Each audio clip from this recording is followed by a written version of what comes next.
কেমন আছো বন্ধুরা? আসলে সব ভালো আছো। আজকে আমি চিকেন কাটলেট করে দেখাবো, কেমন লাগে বন্ধুরা।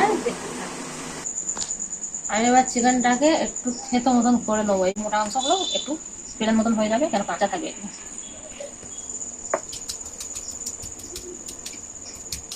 নাহলে কাঁচা থেতো না হয়ে গেছে, আমি মশলাগুলো মাখিয়ে নেবো।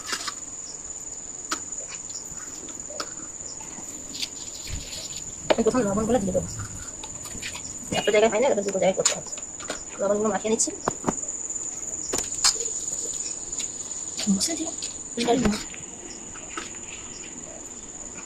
এবার আমি আদা রসুন দিয়ে দেবো।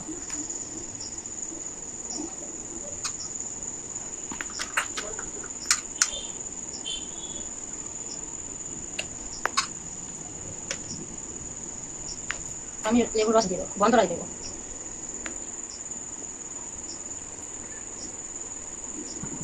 তারপর আমি পেঁয়াজ বাটা দিয়ে দিচ্ছি। পেঁয়াজ বাটা মাখিয়ে দিচ্ছি। কাঁচা লঙ্কা,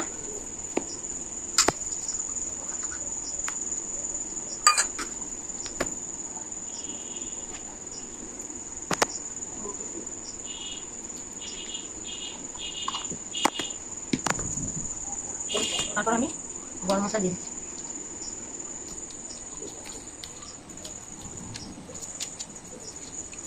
তারপর আমি চিকেন মশলা দিয়ে দিচ্ছি।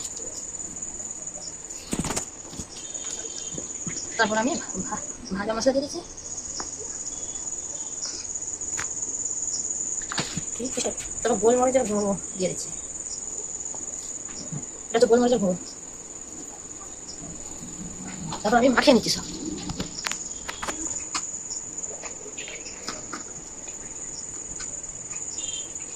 মাখিয়ে নিয়ে আমি 10 মিনিট 30 মিনিট রেখে দিতে হবে। 30 মিনিট আমি রেখে দেবো। আমি সস গুঁড়ো করে নিয়েছি, এর সঙ্গে আমি সুজি মিক্স করে দেবো।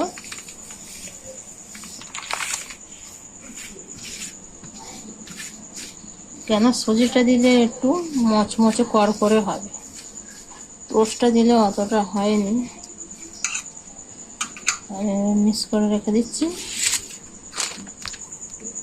ডিমটা আমি খেয়ে নিচ্ছি।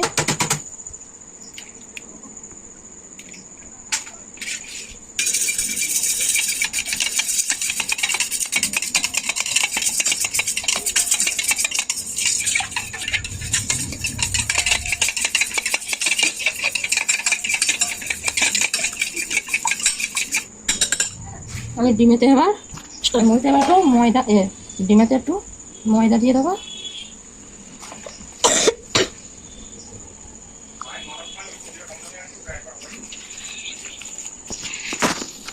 এবার আমি কর্নফ্লাওয়ার দিয়ে দেবো। কর্নফ্লাওয়ার দিয়ে দিচ্ছি। এটাকে আমি একটু ঘেটে নেব।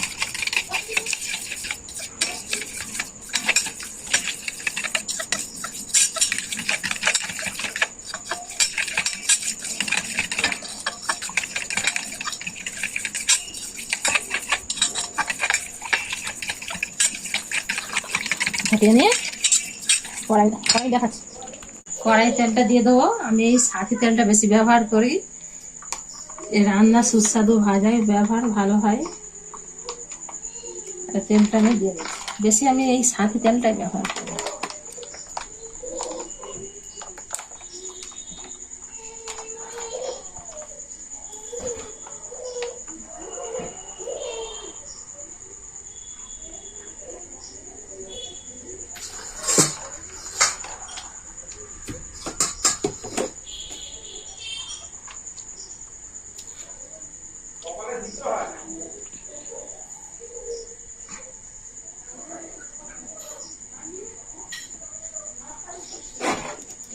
তেলটা গরম হোক, আমি কোটটা করে নেব, করে এক এক করে রেখে দেবো। কোটটা করে নিচ্ছি।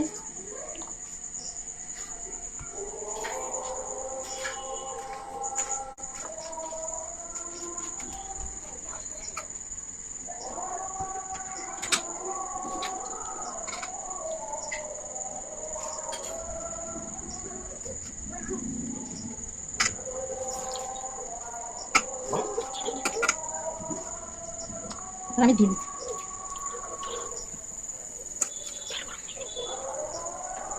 আর একটা আমি করে নেবো।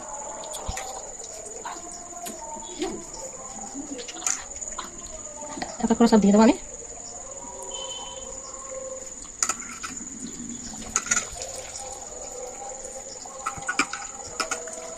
দেখুন হয়ে গেছে, এক এক করে হয়ে যায়, হয়ে গেলে সব কটা সব দেখাবো কেমন হয়েছে বন্ধুরা। দেখুন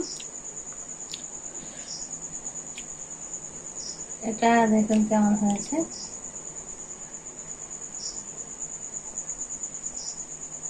ভিডিওটি কেমন হলো, ভালো লাগলে লাইক শেয়ার কমেন্ট সাবস্ক্রাইব করে চ্যানেলটি ফলো রাখুন।